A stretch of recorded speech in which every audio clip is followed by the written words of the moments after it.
എല്ലാവർക്കും പ്രിയപ്പെട്ടൊരു സംഭവമാണ് പട്ടി. നമുക്ക് എല്ലാവർക്കും അറിയാം, പട്ടി വലിയ ഉപദ്രവകാരിയൊന്നുമല്ല, മനുഷ്യന് കാവലാളായി നിൽക്കുന്നത്. ഇവൻ നമ്മുടെ പോലീസിൽ പോലും ഡോഗ് സ്ക്വാഡ് ഉണ്ടല്ലേ, നമ്മൾ സല്യൂട്ട് വരെ കൊടുക്കുന്ന ഒരു മൃഗമാണ് പട്ടി എന്ന് പറയുന്നത്. ആ പട്ടിയെ ഇങ്ങനെ, ആ ഒരു പട്ടിക്ക് പേ ഉള്ള പട്ടിയാണെങ്കിൽ നമ്മളെ ഒന്ന് കടിച്ചാൽ ഉറപ്പായിട്ടും നമുക്ക് പേ പിടിക്കും. മനുഷ്യന്മാർക്ക് ഭ്രാന്ത് പിടിക്കുന്നു, പിന്നെ പട്ടിക്ക് പേ പിടിക്കാതിരിക്കും. പക്ഷേ തെരുവ് നായ്ക്കളുടെ ശല്യം അതിരൂക്ഷമായി നമ്മുടെ നാടിൻ്റെ ഒരു ശല്യമായി മാറിയിരിക്കുകയാണ്. നമ്മൾ കൊതുക് ശല്യം അല്ലെങ്കിൽ എലി ശല്യം എന്നൊക്കെ പറയുന്ന പോലെ തെരുവ് നായ്ക്കൾ ശല്യമായി മാറുന്നത് നമ്മൾ നടന്നു പോകുമ്പോഴോ അല്ലെങ്കിൽ നമ്മൾ എവിടെയെങ്കിലും ഒരു പബ്ലിക് പാർക്കിൽ ഇരിക്കുമ്പോഴോ ഒക്കെ നമ്മളെ ആവശ്യമില്ലാതെ നമ്മുടെ അടുത്ത് വന്ന് നമ്മൾ ചൊറിയുക അല്ലെങ്കിൽ കടിക്കുക അല്ലെങ്കിൽ മുരളുക, നമ്മളെ പേടിപ്പിക്കുക. പട്ടി സ്നേഹമുള്ളവനാണ്, പക്ഷെ അതിൻ്റെ മുഖം മാറിക്കഴിഞ്ഞാൽ നമ്മളൊന്ന് പേടിക്കും. കാരണം അതിൻ്റെ പല്ലുകൾ, അതിൻ്റെ നഖം, ഇതെല്ലാം പ്രശ്നമാണ്. കൃത്യമായി ഇഞ്ചക്ഷൻ എടുക്കുന്ന അല്ലെങ്കിൽ വീടുകളിൽ വളർത്തുന്ന പട്ടികൾക്ക് പ്രശ്നമൊന്നുമില്ല. അവർ മാന്തിയാലും കടിച്ചാലും എന്നിൽ പോലും പ്രശ്നങ്ങളുണ്ട്, മുറിയും, പക്ഷെ നമുക്ക് പേയൊന്നും പിടിക്കില്ല. പക്ഷെ തെരുവിൽ വളരുന്ന പട്ടികൾ ആരൊക്കെയായിട്ട് എന്തൊക്കെ സമ്പർക്കം പുലർത്തുന്നു, രോഗമുള്ള നായകളുമായിട്ട് ഇടകലർന്നൊക്കെ വളരുന്നവരാണ്. പക്ഷേ ഈ പേ വിഷമുള്ള നായ്ക്കളെ വളർത്തുന്നത് നമ്മുടെ സമൂഹം തന്നെയല്ലേ ജയ്? തീർച്ചയായിട്ടും. അതായത് നമ്മൾ തുടക്കത്തിൽ ഇത് പറയേണ്ടത്, അതായത് വളരെ വിപുലമായിട്ട് ചർച്ച ചെയ്യേണ്ട ഒരു കാര്യമാണ്. അതായത് ഒരുപാട് ലെയറുകളുള്ള, ഒരുപാട് പേർക്ക് ഒരേ സമയം ഉത്തരവാദിത്തമുള്ള ഒരു വിഷയമാണിത്. കാര്യം ഏറ്റവും ഒടുവിലായിട്ട് ശാരിക സൂചിപ്പിച്ചതുപോലെ നിയ ഫൈസൽ എന്ന് പറയുന്ന 8 വയസ്സുകാരി ഒരു കുഞ്ഞ് ഈ പറഞ്ഞതുപോലെ പേ വിഷത്തിൻ്റെ കുത്തിവെപ്പ് എടുത്തിട്ട് പോലും ആ കുട്ടി മരിക്കുന്നൊരവസ്ഥയുണ്ടായി. ആ സമയത്ത് തന്നെയും അമ്മ മാധ്യമങ്ങളോട് ഈ SIT ആശുപത്രിയിലായിരുന്നു കുഞ്ഞ് ചികിത്സയിലുണ്ടായിരുന്നു, അവിടെ വെച്ചിട്ടാണ് മരണപ്പെടുന്നത്. ഈ ആശുപത്രിക്ക് മുന്നിൽ വെച്ചിട്ട് നിയ ഫൈസലിൻ്റെ അമ്മ മാധ്യമങ്ങളോട് നടത്തിയ പ്രതികരണത്തിൽ പ്രധാനമായും വളരെ വൈകാരികമായി പറഞ്ഞൊരു കാര്യം, അവിടെ ഒരു കേന്ദ്രമുണ്ട്, അതായത് അറവ് മാലിന്യങ്ങളും ഫുഡ് വേസ്റ്റും ഒക്കെ കൊണ്ടുവിടുന്ന ഒരു സ്പോട്ടുണ്ട്. അങ്ങനെ ഒരു സ്പോട്ട് അവിടെ ഉള്ളത് കൊണ്ടാണ് ഈ തെരുവ് നായ്ക്കൾ സ്ഥിരമായിട്ട് അവിടെ വരികയും അതിന് ഭക്ഷണം കിട്ടുന്നത് കൊണ്ടാണ് അവിടേക്ക് വരുന്നത്. എല്ലാ സ്ഥലങ്ങളിലേക്കും ഏകദേശം ഇത് തന്നെയാണ് തെരുവ് നായ്ക്കൾ വളരുന്ന സ്ഥലങ്ങളിൽ സാഹചര്യം. അവിടെ വേസ്റ്റ് ഇടരുത് എന്നുള്ളത് ഞാൻ കരഞ്ഞു പറഞ്ഞതാണ്, അവിടെയുള്ള ആൾക്കാരെടുക്കെ പറഞ്ഞതാണ്, അവർ കേട്ടില്ല. അങ്ങനെയാണെങ്കിൽ തെരുവ് നായ്ക്കൾ കുറയുന്നൊരവസ്ഥ ഉണ്ടായേനെ. എന്നിട്ട് എൻ്റെ മക്കളെ എല്ലാവരും കൂടെ കൊലയ്ക്ക് കൊടുത്തു എന്നാണ് അമ്മ അന്ന് പറഞ്ഞത്. ഇന്ന് വീണ്ടും ഒരു ഫേസ്ബുക്ക് പോസ്റ്റ് അമ്മ ഇട്ടിരിക്കുകയാണ്. അതായത് വീണ്ടും അവിടെ ഈ പറഞ്ഞ പ്രശ്നങ്ങളൊക്കെ നടന്നതിന് ശേഷവും ഈ ഒരു കുഞ്ഞിൻ്റെ മരണത്തിൽ നിന്ന് ആ അമ്മയും നാടുമൊക്കെ മുക്തിയാവുന്നതിന് ശേഷവും അതിന് മുൻപ് തന്നെ അവിടെ വീണ്ടും മാലിന്യം കൊണ്ടിടുന്നൊരു അവസ്ഥ ഉണ്ടായിരിക്കുകയാണ്. എൻ്റെ മകളെ കൊണ്ട് തിന്നാൻ കൊടുത്തിരുന്നതിനൊക്കെ സമാധാനമായില്ലേ എന്നുള്ളൊരു ഫേസ്ബുക്ക് പോസ്റ്റാണ്. ആ ഒരു ചിത്രമടക്കം, മാലിന്യ വേസ്റ്റ് കൊണ്ടിട്ടേക്കുന്ന ഒരു പ്ലാസ്റ്റിക് കവറിൻ്റെ ചിത്രമടക്കം അമ്മ ഫേസ്ബുക്കിൽ പങ്കുവച്ചു. ശരിക്കും ഈ ഒരു തെരുവ് നായ്ക്കളെ ഓരോ സ്ഥലങ്ങളിലേക്ക് ഇങ്ങനെ വളർത്തിയെടുക്കുന്നതിൽ നമുക്ക് പൊതുജനത്തിന് വലിയൊരു പങ്കുണ്ട്. നല്ല പങ്കുണ്ട്. പൊതുജനത്തിനും സർക്കാരിനും ഒക്കെ പങ്കുണ്ട്. ആരെയും നമുക്ക് മാറ്റി നിർത്താൻ പറ്റത്തില്ല. അവനവൻ്റെ വീട്ടിൽ വരുന്നവരെ മരണവും ഡിവോഴ്സും കുഞ്ഞുങ്ങളുടെ ഡെത്തും ഒക്കെ അല്ലെങ്കിൽ വലിയ രോഗങ്ങളും ഒക്കെ നമുക്ക് അന്യതാണ്. അതൊക്കെ ആരുടെയോ വീട്ടിൽ സംഭവിക്കുന്ന കാര്യങ്ങളാണ്. സ്വന്തം വീട്ടിൽ വരുമ്പോൾ മാത്രമാണ് അത് നമുക്ക് സംഭവിച്ചായിട്ട് നമുക്ക് കരുതുക. അത് തന്നെയാണ് ഇവിടുത്തെ സംഭവം. നമ്മൾ ശ്രദ്ധിച്ചാൽ മതി. നമ്മൾ ഏതെങ്കിലും ഒരു ബസ് സ്റ്റാൻഡിൽ എവിടെയാണ് ഏത് പൊതുവിടത്തിലാണ് നായ്ക്കളില്ലാത്തത്?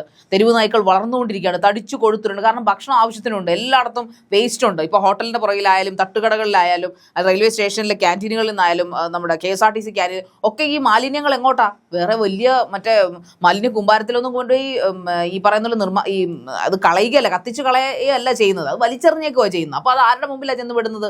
എന്തായാലും മനുഷ്യരത് തിന്നാറില്ല.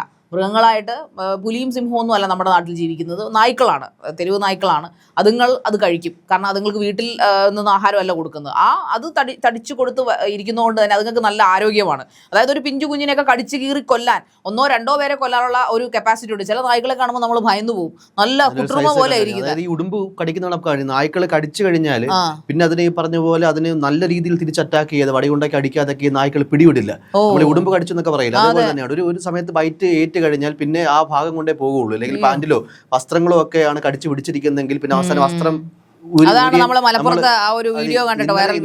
ഒരു ദൃശ്യവും വളരെ വലിയ രീതിയിൽ സാമൂഹ്യ മാധ്യമങ്ങളൊക്കെ വൈറലായിരുന്നു. മലപ്പുറത്ത് എനിക്ക് തോന്നുന്നു ട്രയംഫ് ഷോറൂമിന്റെ ഒക്കെ മുൻവശത്തായിട്ടാണ് ഒരു നടന്നു പോകുന്ന ഒരു കാൽനട യാത്രക്കാരനെ ഒരു പട്ടി വന്ന് ഒരു പ്രൊവോക്കേഷനും ഇല്ലാതെ കടിക്കുകയാണ്. കടിച്ചു എന്ന് വെച്ച് കഴിഞ്ഞാൽ ഇത് കുടഞ്ഞ് ഈ പട്ടിയെ മാറ്റാനായിട്ട് ശ്രമിക്കുന്നുണ്ട്. ആ സമയത്തൊക്കെ പട്ടി ഇങ്ങനെ കടിച്ച് പശ പിടിപ്പിച്ചിരിക്കുന്നതൊക്കെ ഇരിക്കുകയാണ്. അവസാനം ഇയാൾ വളരെ തന്ത്രപരമായിട്ട് എന്തായാലും ബുദ്ധിപരമായിട്ട് ആ പാന്റ് ഊരി അതിനു മുമ്പ് ആ ഷോറൂമിൽ ഇരുമ്പൊടിയായിട്ട് വന്ന പട്ടിയുടെ തലക്കടിച്ചു, ശരിക്കടിച്ചു.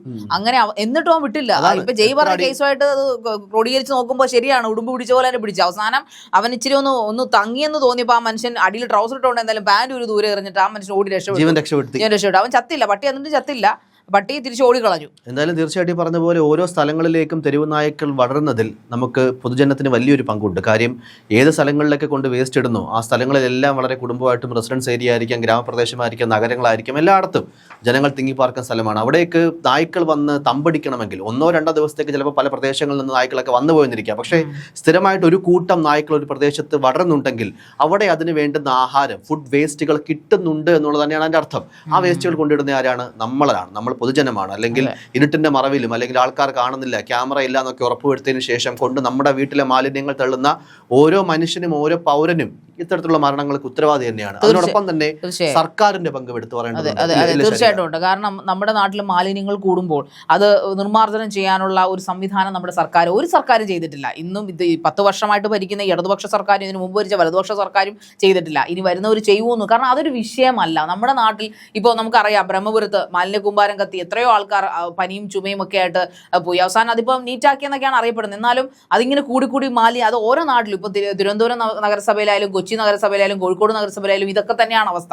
ഈവൻ ഗ്രാമപ്രദേശങ്ങളിൽ വരെ ഇപ്പോൾ നഗരങ്ങളിൽ കളയാൻ സ്ഥലമില്ലാത്തതുകൊണ്ട് ഗ്രാമാന്തര പ്രദേശത്തേക്ക് വന്നിരിക്കുക. അവിടെ തോടുകളും ഒരു തോട് വൃത്തിയാക്കി ജലാശയങ്ങൾ. ഇപ്പൊ തന്നെ കഴിഞ്ഞ ദിവസം ജയ് പറഞ്ഞ നമ്മുടെ ആമേഴഞ്ചാൽ 6 മാസം മുമ്പ് ഒരു മനുഷ്യനകത്ത് വീണ് മരിച്ചതാണ്. എന്നിട്ട് അത് വൃത്തിയാക്കി 6 മാസത്തിനുള്ളിൽ അതേ ലെവലിലേക്ക് ആക്കി എടുത്തു. എന്ന് വെച്ചാൽ നിങ്ങളോർക്കും ഭയങ്കര വൃത്തിയാക്കി കിടക്കണം. നല്ല അതിലും മാരകമായ രീതിയിൽ അത് വൃത്തികേടാക്കി. എന്തുകൊണ്ട്? അറവ് മാലിന്യങ്ങളാണ് കൊണ്ട് തള്ളുന്നത്. അറവ് മാലിന്യങ്ങളും ഫുഡ് വേസ്റ്റുകളും അതോടൊപ്പം തന്നെ വിസർജ്യ മാലിന്യങ്ങളും എല്ലാം കൊണ്ട് തള്ളുന്ന നമ്മുടെ പ്രകൃതിദത്തമായി നമുക്ക് കനിഞ്ഞ് അനുഗ്രഹിച്ചിരിക്കുന്ന ഈ പുഴകളിലും മറ്റിടത്തും മറിച്ചിടത്തും ഒക്കെയാണ് ഈ രോഗങ്ങൾ കൂടാനുള്ള കാരണങ്ങളുമാണ്. ഇനിയിപ്പോൾ മഴക്കാലം ഇങ്ങോട്ട് വരട്ടെ, ഇതിന്റെ വേറൊരു അവസ്ഥയായിരിക്കും നമ്മൾ കാണാൻ പോകുന്നത്. തീർച്ചയായിട്ടും. അതായത് ഈ ഒരു മഴക്കാലം ഓൾറെഡി പറഞ്ഞ പോലെ നമ്മുടെ മഴക്കാലവും സീസണൊന്നും ഇല്ലാത്തൊരു സമയമാണ്. നമുക്ക് മഴ പെയ്യുന്നു എന്ന് പറയുന്ന സാഹചര്യത്തിൽ മഴ പെയ്യാതിരിക്കുകയും തിരിച്ചുമൊക്കെ പ്രകൃതി പോലും കൃത്യമായിട്ട് ആക്ട് ചെയ്യാത്തൊരവസ്ഥയാണ്. അതിന് മുന്നേ തന്നെ ഈ പറഞ്ഞ പോലെ ശാരിക പറഞ്ഞ പോലെ മഴക്കാലം കടുക്കുകയാണെങ്കിൽ വീണ്ടും ഈ ജലാശയങ്ങളിലെ മാലിന്യങ്ങളൊക്കെ നമ്മുടെ പൊതുനിരത്തുകളിലേക്കും മിക്സപ്പ് നമ്മുടെ മണ്ണിലേക്കും ഒക്കെ ഇറങ്ങുന്ന സാഹചര്യം ഉണ്ടാകും. നമ്മുടെ കൈയും കാലും ഒക്കെ അതിലേക്ക് ഈ വെള്ളക്കെട്ടിലേക്ക് കോൺടാക്ട് ഉണ്ടാകുമ്പോൾ ഈ പറഞ്ഞ പോലെ അറവ് മാലിന്യങ്ങളിലെ വൈറസുകളും ഈ പറഞ്ഞ പോലെ അപകടകാരികളായിട്ടുള്ള ബാക്ടീരിയകളും ഒക്കെ അതിലുണ്ടാകും.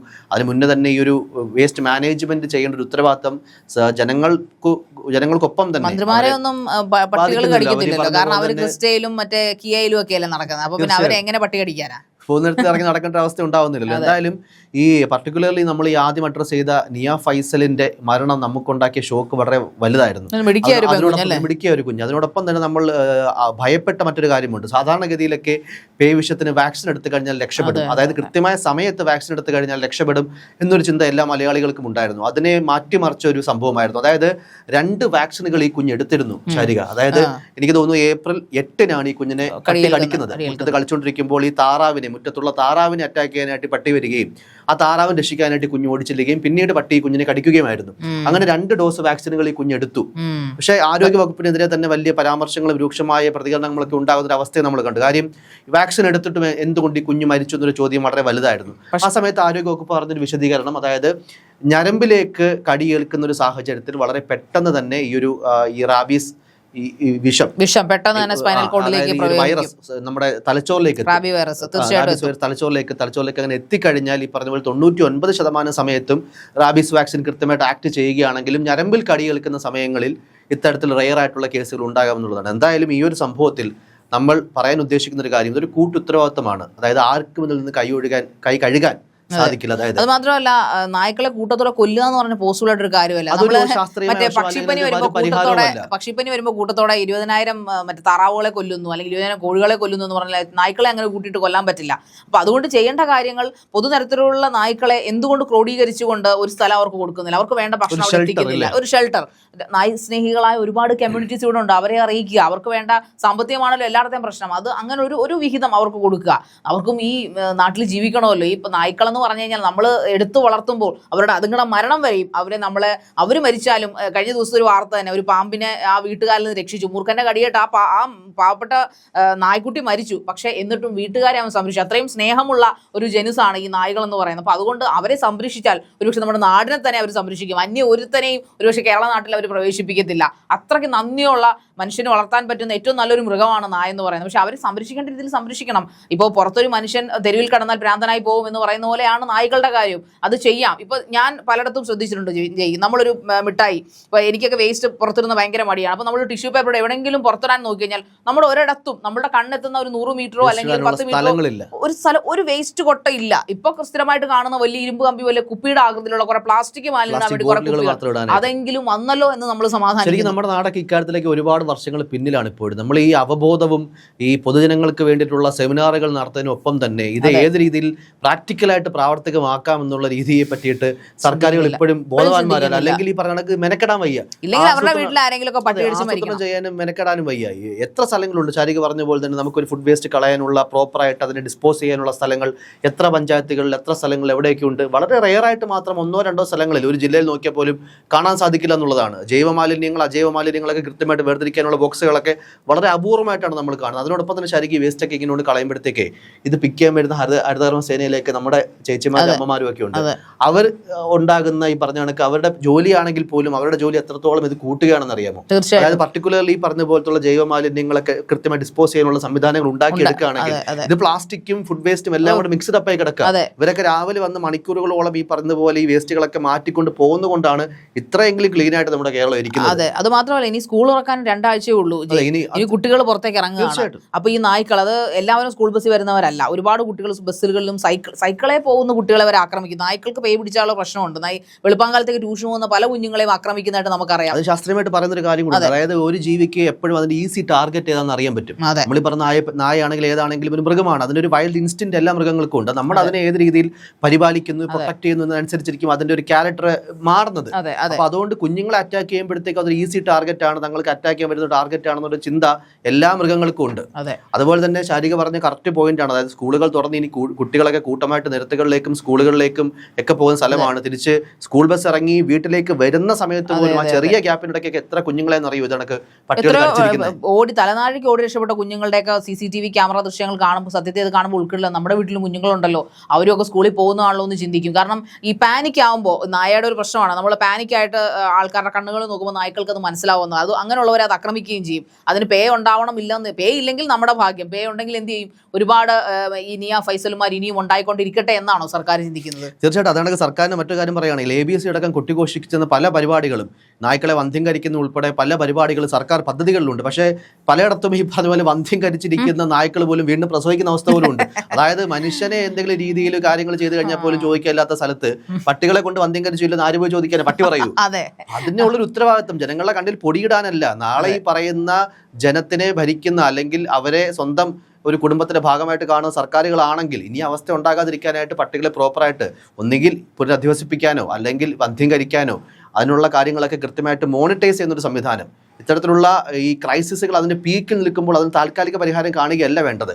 ജനത്തിനോട് സ്നേഹമുള്ള സർക്കാർ സംവിധാനങ്ങളാണെങ്കിൽ സുസ്ഥിരമായിട്ടുള്ളൊരു നടപടികൾ, പരിഹാരങ്ങൾ, തെരുവ് നായ്ക്കളെ അടക്കം മാലിന്യനിർമ്മാർജ്ജനത്തിലടക്കം കണ്ടാൽ മാത്രമേ നമ്മുടെ ഈ കുഞ്ഞുമക്കളടക്കം നിയ ഫൈസൽ അടക്കമുള്ള കുഞ്ഞുമക്കൾ ഇനിയും പേവിഷബാധയേറ്റ് മരിക്കാതിരിക്കാൻ സാധിക്കും. അതൊക്കെ ഏറ്റവും വിഷമകരമായ കാര്യം. നമ്മുടെ മനുഷ്യനെ സംബന്ധിച്ചിടത്തോളം ഏറ്റവും വേദനാജനകമായ മരണമാണ് പേവിഷബാധയേറ്റുള്ള മരണം. അത് പഠനങ്ങൾ പോലും തെളിയിച്ച കാര്യമാണ്. അതായത് അത്രത്തോളം വലിയ വിഷമതകളും ശാരീരിക വേദനകളും ബുദ്ധിമുട്ട് സഹിച്ചായിരിക്കും ആ ഒരു പേവിഷബാധയേറ്റുള്ള മരണം. 8 വയസ്സുള്ള ഒരു കുഞ്ഞ് അന്ന് അനുഭവിച്ച നരകയാതന എത്രത്തോളമാണെന്ന് മനസ്സിലാക്കിയാൽ ഒരുപക്ഷെ നമുക്ക് ഇനിയും തിരുത്താൻ സാധിക്കും. അതേപോലെ തന്നെ സർക്കാർ സംവിധാനങ്ങളും കണ്ണു തുറക്കേണ്ട സമയം ഇക്കാര്യത്തിൽ അതിക്രമിച്ചിരിക്കുന്നു.